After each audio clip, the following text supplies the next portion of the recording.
স্বপ্ন পূরণ হলো। যোসেফ পটিফরকে যত্ন সহকারে সেবা করত। এদিকে পটিফরের দুষ্ট স্ত্রী যোসেফকে দিয়ে ঈশ্বরের বিরুদ্ধে পাপ কর্ম করাতে চেষ্টা করে। যোসেফ অস্বীকার করে। তখন সে মিথ্যা বদনাম দেয়। পটিফর স্ত্রীর কথা বিশ্বাস করে এবং যোসেফকে কারাগারে বন্দী করে। কারাগারে ফরৌনের 2 দাসের সাথে যোসেফের পরিচয় হয়। তাদের প্রত্যেকের একটি করে স্বপ্ন ছিল। ঈশ্বর যোসেফকে সেই সব স্বপ্নের অর্থ দেখান। যোসেফের ব্যাখ্যা সত্য বলে প্রমাণিত হলো।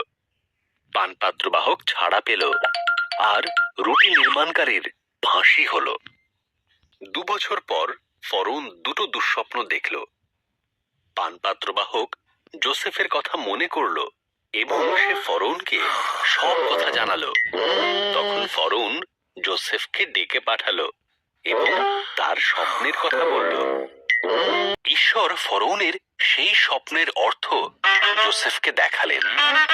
যোসেফ বলল, 7 বছর প্রচুর শস্য উৎপাদন হবে, তাই প্রচুর শস্য মজুত করে রাখতে হবে, কারণ তার পরের 7 বছর দুর্ভিক্ষ হবে।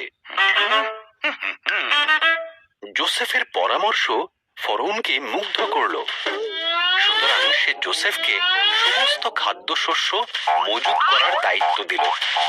ফরৌন ছাড়া সেই সময় যোসেফের থেকে ক্ষমতাবান আর কেউ ছিল না। যোসেফের ভাইয়েরা খাদ্যশস্য কেনার জন্য মিশরে গিয়েছিল। তারা যোসেফের কাছে নতজানু হলো, কিন্তু তাকে মোটেই চিনতে পারল না। যোসেফ যখন দেখল তার ভাইয়েরা বদলে গেছে, তখন সে তার পরিচয় দিল। যোসেফের ভাইয়েরা ভয় পেয়ে গিয়েছিল। যোসেফ তাদের বলল, তোমরা আমার ক্ষতি করতে চেয়েছিলে, কিন্তু ঈশ্বর তার পরিবর্তে ভালোই করলেন।